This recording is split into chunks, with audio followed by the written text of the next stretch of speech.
Аавын хаалгыг хоёр чудаа татаж явсан хадва тэр аваргын талаар маш сайн мэдэх засангийн нэгэн ажилтнтай доорох зүйлийг ярилцсан юм. Тэрхүү яриагаа та бүхэндээ хүргэж байсан. Яг одоо энэ бичлэгийг үзэж байгаа танд энэ өдрийн мэндийг хүргэе. YouTube сувга subscribe хийж мөн лайк заавал дараарай. Баярлалаа. Хэрэв YouTube сувга subscribe хийгээд лайк дарчихсан бол бүгдээрээ буцаад бичлэг рүүгэн орцгоё. Та хадаа аваргын хянагчаар ажиллаж байсан гэсэн үү? Тийм гэхэд хэцүү, үгүй гэхэд ч бас хэцүү. Яагаад тэр үлээ? Би хадаа аваргыг яг гартан хариуцаж байсан хянагч биш л дээ. Гэхдээ нийтийг хамарсан томоохон ажилд дааждагдах үед хянагч нар тэр манай ялдан, энэ танаа ялдан гэдэл өмчөрөхөд байдаггүй байлаа. Ялангуяа засангийн нүүр царай болж байсан хадаа аваргыг нэгэн хянагч миний их гэж өмчлөд байх нь утгагүй шүү дээ. Ер нь альва шоронд нийтийн хоригдол гэж байдаг юм. Нийтийн хоригдол гэжтэй нь ямар хоригдол багтдаг бол хадаа аварга шиг алдар цуутай бүх. За тэгээд олон танигдсан урлаг соёлын авьяаснууд 100 гарсан атманууд багтана. Харанхын лавг сүрэн тэгвэл тоосгоны шоронд нийтийн хоригдол болчихсон яваа юм а да. Мэдээч шүү дээ. Нийтийн хоригдол болчихсон тоосог гэдэг хамтлаг байгууллагад л засангийнхаа нэр хүндийг өндөр дүргөд явж байхаас өөр гавья гэж юу байна? Ер нь алдар цуутай хүмүүст хянагч нар гайгүй ханддаг юм. Аврах хадва траксанд манай бүх хянагч сайн ханддаг байсан.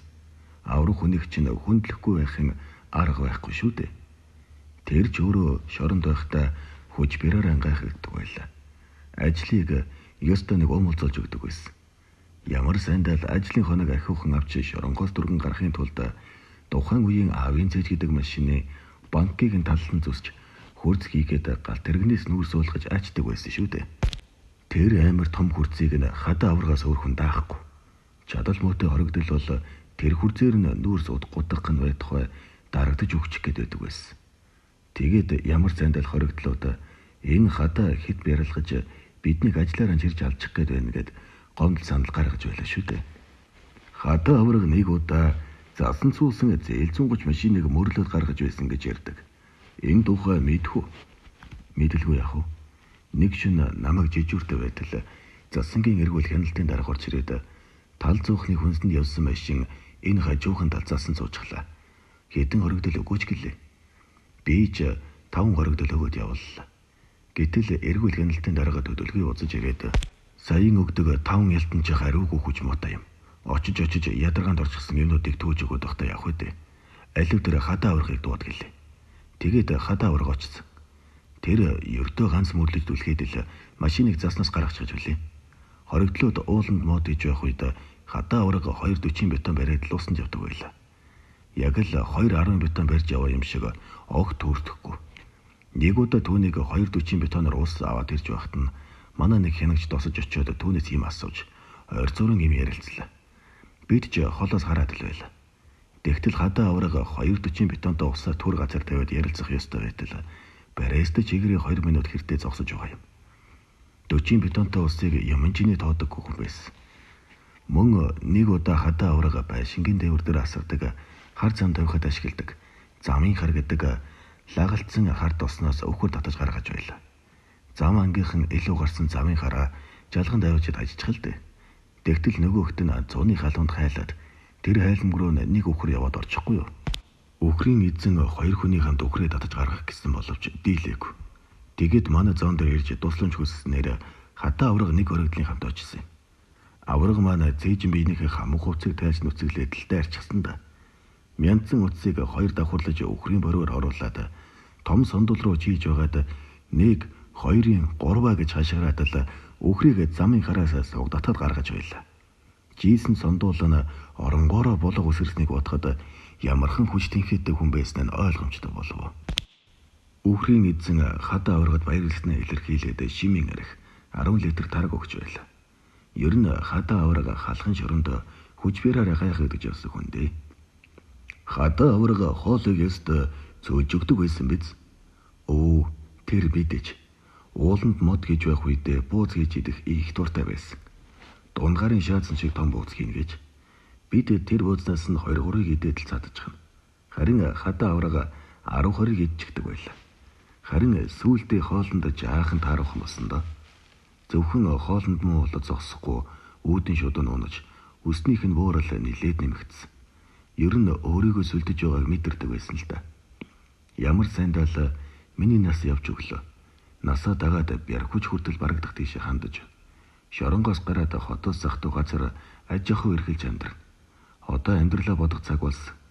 Гэхдээ хэдэн жил зодоглох юмсан.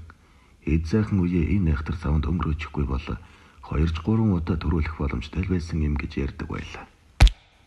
Аврагыг шоронд байх авар аймаг ороод буцаж явсан сумын нэг албан хаагч машинтай явж байтал нэг лүүлгэр ирээ төмөр зам голлоод алхаж явна гин. Ойртож очиод машиныхаа цонхоор хартал хадаа авраг байж л дээ.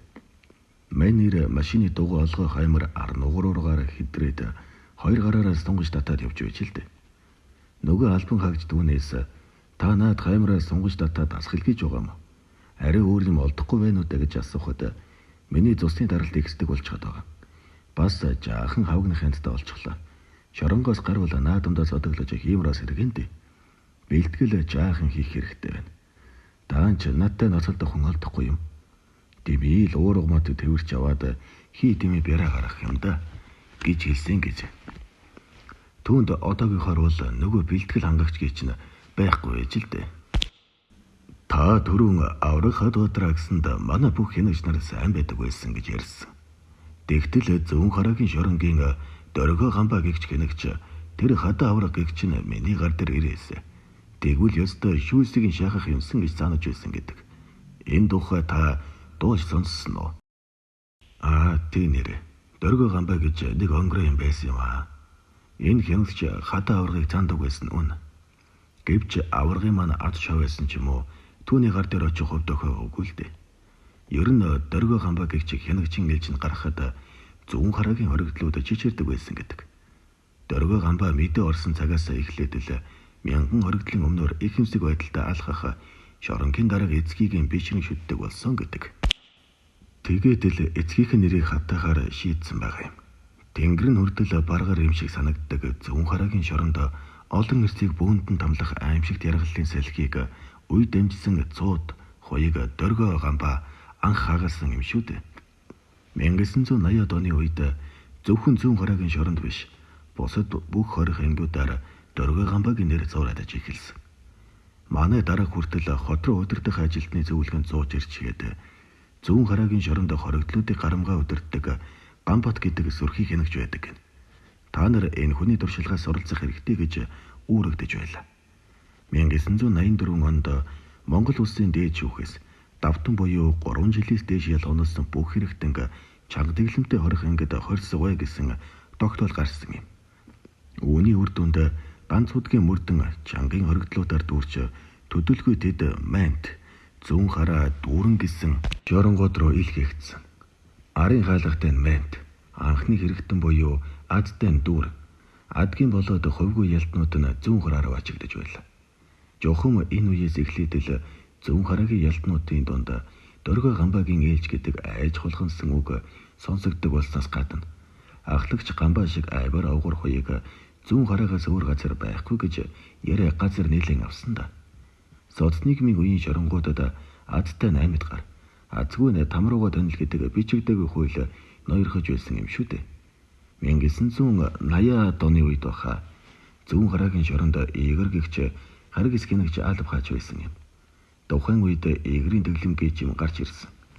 Харин дөргөө гамбаа хянагчулснаар игрийн дэглэмийг устгаж оронд нь гамбаагийн дэглэм гэгчийг бий болгосон байгаа юм.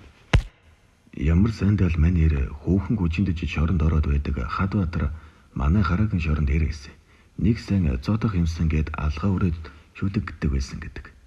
Гэвч халахын заяа түшсэн ч юм уу хадаа авраг маань түүний гар дээр очиж үүлээ үзээгүй. Өнөөдөр дөргөө гамбаа гэгч нь хаан юу юм бүү мэд. Ардчлал хүний ирэх зээл тусламж гих мэтийг л ярьж суудаг ялтангуудаар дүүрсэн зүүн хараагийн шоронд лав байхгүй байх. Уучлаарай. Танаас нэг эвгүй зүйл асууя. Ялтнууд өшөрхөж хордсон хянагч нартаа их эвгүй хож хайрладаг гэсэн. Нууц шул энэ тухай ярихгүй юу? Нууц мөн болохоор би ярихгүй байж болно үстэй. За хотлоо. тоглосон юм. Нууцлаад байх ч юу байх вэ? Зарим нэг хянагч нарын хожинд тэр дээдэргүй илэрхий болчихсон. Өөр өөжтүүнийг мэддэг байсан юм чи. Зарим хянагч бүр 3-4 хожтой байлаа шүү дээ. Миний үед буюу 1980-ад оны үед халахын шоронд мангар улаанд аваад орж унграа жамган эхийгээ алмар бацсах хүүхний цалдаа болдваатар умалцдаг улаан дашчирв гүний умдаг инхватар үнэний дилийн сүх болсон нохон жогорхой бат эрдэнэ гих мэтийн эвгүй хождог хянагч нар зөндөө байлаа шүү дээ. Хэрв эднэр ялтнуудынхаа сэтгэлд хүрч ажиллаж чадаж байсан бол ийм эвгүй нэр хож авахгүй шүү дээ. Ер нь тухайн үеийн ялтангууд өшөргөж орсон хүний бүсгүй хүн охин малын нууц эрэхтнэр хожилж багтааваа хангадаг байсан юм. Тухайлбал инкватор гэгч хянагчийг гүүний умдаг гэж шоолгын оронд азарны сэлдий гэж хожилбол магтан дуулсан хэрэг болно.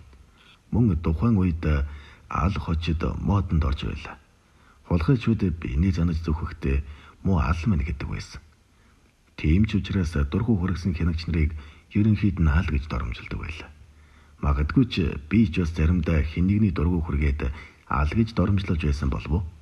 Харин 1990-ад оны хоригдлууд цаг үеэ дагаад хянагч нартай хож өгөхдөө бүсгүй хүн охин малын эрхтнээс ангиж ирсэн. Үүний оронд мангас, чөтгөр, амьсгаа, үхтэл гих мэтийн хож өгдөг болсон. Ганц удгийн өдөрдөгч хоригт өвдө жөтгөрийн бүс хожд нэг хянагч саяхан болтол алб хашиж байлаа. Ялтан гээч нь төр хугацаагаар ирэхийг асуусан л болохоос биш. Бидний л ажил мах цусан төрсэн хүн юм шүү дээ. Тиймээс хянагч хүн бол ялтангуудаас шаардлагатай үед хайрлаж чаддаг байх ёстой. Дандаа л загнаж сандраад зодч нүдэд байж болохгүй. Зарим үед эр хүний чанар нэнчин сэтгэл гаргах ёстой. Ингэж чадсан хянагч нар ялтнуудтай хөндлөгдөд л явж байдаг. Харин чадахгүй нэг нь хүүхний салтаа нохон жогорхой гих мэтийн хоч авахаас яах вэ дээ? Ер нь хянагч ялтан хоёр бол өстөн дайснууд биш юм шүү дээ. Харин онцгой дэглэмийн шоронд бол өөр байдаг. Эндхийн хянагч ялтан хоёрыг ажиглаж байхад өстөн дайсан хоёр нэг дор амьдарч байгаа юм шиг л сэтгэл төрдөг. Онцгой дэглэмийн шоронд 20-30 жилийн ялтай. Хизээ гарахаа мэдэхгүй хүмүүс хутгаж өгөөр цэцэглэж явдаг нь ердөөсөө нууц биш. Наранд хизээ гарах нь мэдэгдэхгүй амьдрыг исэн итгэл байхгүй ийм болчихсон хүмүүс л тэнд байдаг. Ер нь онцгой шорон гэдэг байх ёстой ч юм уу үгүй ч юм уу гэдгийг манай хууль хяналтын байгууллагууд бодгоол асуудал. Яагаад гэвэл онцгойд орогдож байгаа ялтнуудыг реддийн хүнд гэмт хэрэгтнүүд гэж үздэг. Үүнээс болж хянагч ялтан хоёрын дунд эвлэшгүй дайсан мэтийн үзэл бодол бий болдог. Энэ ч утгаараа ялтан хянагч хоёроос өвдөлтөд том хэрэгүүт ихэвчлэн онцгой дэглэмийн шоронд гарсаар ирсэн. Ер нь онцгой гэж онцгойлж үзэх шаардлага байхгүй гэж хянагч дарга нар ярьдаг л да. Жирийн чанга тэгээд гяндан олон дамжлага байх шаардлагагүй. Гадаад орнууд ч гэсэн ийм л байдаг гэсэн. Гэвч монголчууд олон шат дамжлаганд айгүй дуртай шүү дээ. Яагаад гэвэл дарга улс болохоор дарга нарынхаа тоог их хэсгэх гэж олон шат дамжлагчтай олон жижиг шоронтой байхыг хүсдэг болол та. Монголд нийтдээ 6,000 гаруй хоригдол ял эдэлж байгаа. Ердөө мянган хүнтэй 6 том шорон байхад л хангалттай шүү дээ. Тэгтэл 100 яманд 60 ухаан гихчээр 2 сая хүнтэй Монголд 20-30 шорон байна шүү дээ. Үүн дээр аймагуудын үрдэн тооцох юм бол 20-30-аас илүү гараад явж байгаа. Тиймээс зөвхөн хэдэн шоронтой байсан дээр гэж бодож явдаг хүн л дээ би. Химэн яриагаан өндөрлүүлснээр бид хоёрын богинохон ярилцлага дуусгар болсон юм. Энэ хүртэл бичлэгтэйгээ хамт байсан танд үнэхээр их баярлалаа.